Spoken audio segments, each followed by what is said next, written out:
Going on there, fellow sim racers? I had put together a wood rig back over the winter, and at the time it did its job. I was actually pretty pleased with the result, even though it was a little unsturdy and a little hood. I also had I kind of didn't really think about a plan about getting in or out of the rig, as I actually had built it to fit into a closet space. So I had to very gently hop in and out of it almost like a Formula One car without trying to drop kick my monitor on the way out. So decided to put together a new rig, trying to make it a little sleeker, a little tighter. I also got myself a Miata seat from a friend, so I actually have an actual car seat. Before I had just taken apart a leather computer chair, and actually was able to make that work, just taking the base off it and actually just applying it right to the rig. Unfortunately, that means that the seat itself wasn't adjustable, so and it was a little bulky. The chair was actually comfortable, it just was very wide and very bulky. So I've decided to put together a new rig, and I've already started to fabricate it a little bit, and then I kind of decided that I was just going to go ahead and include a video for everyone, as there's a lot of people that put rigs together, and I think the cool thing about doing do-it-yourself projects is that you really can kind of customize it the way you want to, and incorporate pieces that you have or that you want, and there's no really rhyme or reason on how to do it, as long as it's sturdy and it's comfortable for you. So I can actually show you here kind of what we're doing. So I have started to kind of paint everything together. I prefabricated and measured out the pieces and cut things already here. And I'm kind of still in the process. Unfortunately, I chose the hottest day of the year to paint outside here, so the wood is kind of bubbling. And now we're getting a little bit of a breeze. I didn't really put these down very sturdily, so that should be fine like that. But so basically, I'm going with a black, light blue, like a powder blue, and a darker blue sort of setup here. I'm not sure if I love it yet, but for now, it's gonna do. Basically the pieces in front of you, that middle blue one is going to be like my tabletop, where I have a 27-inch widescreen that's going to go behind my wheel, so my wheel and my monitor will attach to that. And then the lighter blue pieces are kind of like the sturdy supports on the side that are going to support that actual piece attached to the rig. So I'll kind of explain more as everything dries. But one thing I would say that I know better to do, but I kind of took a shortcut, was to not primer any of the wood, so I've had to use quite a bit amount of paint, and it's still kind of a little splotchy in some parts. So if you guys are going to actually want it to make it look good, I definitely recommend just priming all your wood in gray before you paint anything, and that'll definitely give you better results. So another thing too, just to kind of formulate a game plan, a few things I've kind of learned over time is when you are getting ready to shop and go pick up your pieces of wood, I think as a base, your best bet, if you're looking to put together just a sturdy frame, is you really only need two 48-inch 2x4s, and that'll be your side planks. And then you're going to pretty much put two pieces in between those two longboards to kind of form a rectangle. Those lengths will vary, so if you're thinking about kind of putting together a wheelbase that's going to attach off your rig, and then obviously something underneath for your seat, whether you use a racing seat or a computer chair or an actual car chair, whatever you use, you're going to probably need some more 2x4s for that. So I would say probably, if you're putting everything together, let's count it 2, 4, maybe 10 2x4s that are just 2 feet long. So you can buy more just 48-inch ones and just cut them down if you want, but having to be able to make less cuts, I think obviously is just going to save you time in the long run, which is good.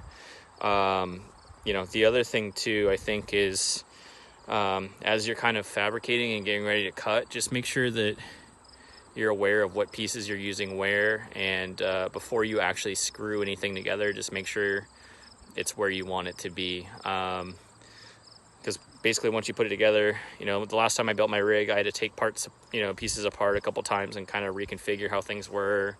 And that was a big pain in the ass. Also, I always recommend having a power saw of some sort. I just have a hand circular saw, which does plenty.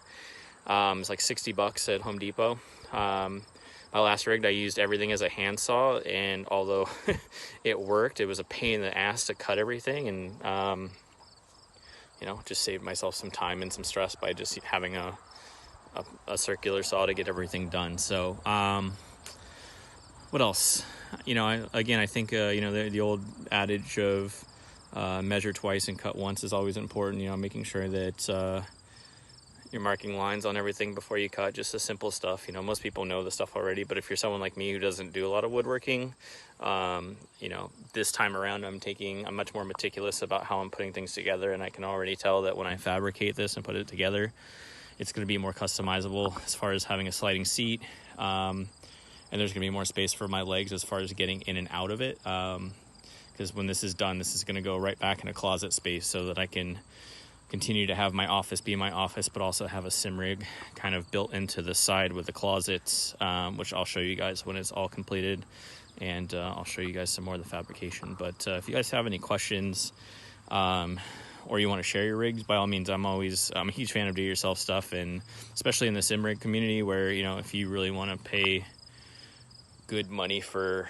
your equipment, it's all going to go into your pedals and your wheel, your shifters, stuff like that. And, if you can spend like $100 or less putting a rig together, I think you're doing yourself a favor. The prefabricated rigs and, the 80-20 concepts and all those out there are super great, and I have no issues with them. But to me, when you're on a budget and you're, like me, I have a kid and a mortgage and other things I got to worry about, as much as I would like to just spend, $3,000 on a rig and stuff like that. I was at least lucky enough to already have a computer, and a good computer at that, and it's allowed me to spend more money on iRacing and tracks and cars and stuff like that. So I'm already in pretty deep in this, but until I make a pedal and a wheel upgrade down the road, I'm going to continue to use my G29, which has never failed me and been really, really good for me, and just build the rig to be customizable for me, and allow it to be adjustable, so if friends come over who have different heights, they can race as well. So again, thanks for listening to my ramble here, and I'll show you guys some more of the fabrication. So there's my Miata Seat already in, and you see down here I have it on the original rails, and just took a 2x4 underneath that, basically put that on that. So this is all adjustable right here. It's a passenger seat, so this is on the right. Tabletop right here will have my wheel and my monitor on it.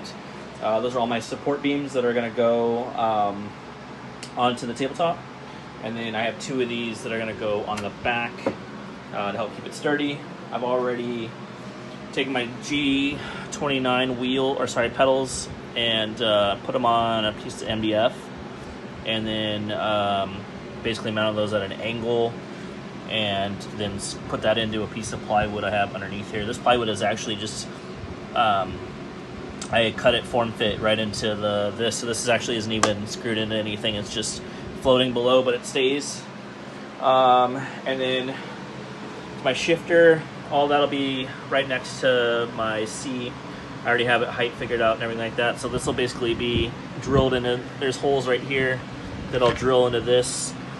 And then this piece will be like a support piece underneath. This goes like onto here basically. And then this piece is on the outside, and this piece is like in between. So there's like basically a square that will hold that all together. All my pieces lying around. It's my computer for it as well. I have my other computer hooked up over here.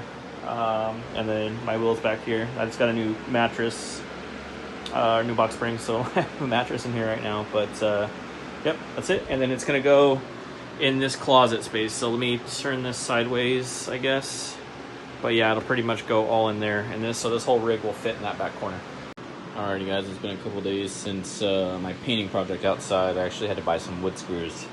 My wife did most of my shopping, like the sweetheart that she is, and I told her that I needed basically like 30 some odd wood screws, and I failed to mention the pack size, so she bought me like 4 packs of screws, and I had like 8 screws total. So since we last chatted, I just installed these 2 2x4s right here. on the inside. So basically you can see, excuse me, I got a frog in my throat. Basically taken my pedals here, put them on some MDF, lined up the holes on the bottom, and then screwed them into some plywood on the bottom. This plywood's actually not even screwed into anything. It's just I form fitted it based on measurements right in there, so it sits flat. And then took some 2x4s, put those on the inside to support. So basically this will be the backside tabletop. You guys can get yourself hands on this. This will help as well. This is a level. Move some stuff here so I can sit down and show you something sitting in the seat here. But you can basically see I am pretty spot on across the backside, so we're flat. So now we're going to try to do the same thing with the front. So again, if your measurements are correct and everything is flat on the surfaces you're working for, you shouldn't have any issues there. So we're going to go ahead and install now the framing that's going to be the front side of the tabletop here, and I'll show you how that looks when it's done. Alright, so it took me about an hour to complete what I did, so I was able to put in these two 2x4s on the inside. I purposely made this wider than the rig, or I should say than the rig measurements, because I knew I was going to use 2 legs on the inside. So what I was able to do is mount my G29 shifter. I created kind of like a, I don't know, just a square that attaches to the bottom right here, but this thing is super sturdy for the most part. The only thing, I actually ended up running out of screws. I had asked my wife to pick up like 20 screws. I really needed like 30. So I have these 2 more support pieces right here. Let me show you how these work here. So they're gonna go on the outside here and attach right here. They're gonna screw in here and then just give some extra support and some extra rigidness into this. This is pretty sturdy, but it does have a little tiny bit of wobble with movement. And I think adding probably another 12 screws plus the 2 supports should make that pretty solid. So when I leveled everything, it seemed to be level, but as I screwed all of these down, you can actually see them short screws right here. I still need to screw 2 more in right there. In the process, this ended up being just off by an inch. I think this side was just a little short by like, I don't know, less than 1/4 of an inch, but so it's not completely level, but that should be fine. It's not really going to be an issue. So what I will do is tomorrow, it's like midnight right now, so it's a little late obviously, but tomorrow I'm going to go to Home Depot and pick up another, I don't know, 20 or 30 wood screws. I probably only need like 12 to finish this. I need 2, 4, yeah, I need like 10 more, but I think I want to put some more into the rig to help tighten it up. Like I want to put them on the sides here, and maybe that other blue 2x4 right there, just to give it some extra support. The idea is I want this thing to be able to like actually be crashed and not completely break. Now of course that would break, but again, so yeah, I spent not a lot of money to make this happen, and like I said, having a chair already and having my my wheelbase and my shifter and my pedals already and my computer already, I think I'm gonna get out the door with this project for probably, including that I had to buy a saw and a table, like $200, but if you get rid of those, I would say it was like 70. So pretty happy. I'll show you guys the end results once I get these screws in, and then we'll actually put the wheel on and hook everything up and have a lap. So thanks for watching. Alright, so I've got my screws. I have hooked everything up to the wheelbase. Obviously I had centered the wheelbase there, so we should be all good. It actually fits just in the closet space, not by much, but yeah, it's in there. It's in the closet where I wanted it to be. I'll be able to put my monitor right here, my tower right off to the side right here. I'm gonna get back into streaming. It's been a while, but I've been wanting to stream some races. I actually have this like piece here, I guess, where I could maybe put like a webcam up here or something like that, and then maybe I'll attach a second monitor up there above. Actually wouldn't be a bad idea just for streaming purposes. That way I have a little bit more space. I could technically fit a second monitor on there, but I think that would be a little janky. So the other thing I want to do, I have room over here for a keyboard off to the side, which is fine. And then I'm going to put down and glue a mouse pad right here, just something a little larger, probably like back in this area right here, so that I have a mouse with my old setup. They were like shelves that I had used that I had configured at an angle, and the mouse used to always fall at a direct with a DD wheel. So yeah, this should be a little better. So I'm pretty stoked. I will put everything together, check on my software and all that stuff, and give you the final piece here. So it is firing up. Got my gloves on my seat there. I put a little hook into the wall, which is probably not the best thing to do, but so I have something to hold my headphones on. I got my Blue Snowball hooked up now for streaming. I got a second monitor. It's a little hood right now. Like I said, I think I'm going to mount that up there at some point, or find maybe something to go behind. I think will be the right play for that. For right now, it's just sitting on top of my tower, which is fine. Cable management, not great in the back, but more or less I just want to get it up and running and make sure it looks good. I am going to, at the end of this video, leave all of the materials I used, how much it cost me, and time frame and stuff like that, so you guys can get an idea for yourself. And if you guys, again, have any questions or comments, post your own builds, things like that, I'm definitely down to see that stuff. I really enjoy the process of doing this. It's a little tough at times. It gets a little frustrating if you measure wrong or things don't come out the way you want to, but for the most part, I'd say I'm about 90% happy with how this turned out. Just a few tweaks I would have made, but again, second try running much better than the first run I made, so I'm happy with this, and this is going to last me for a long time. So thanks again, guys. Appreciate it.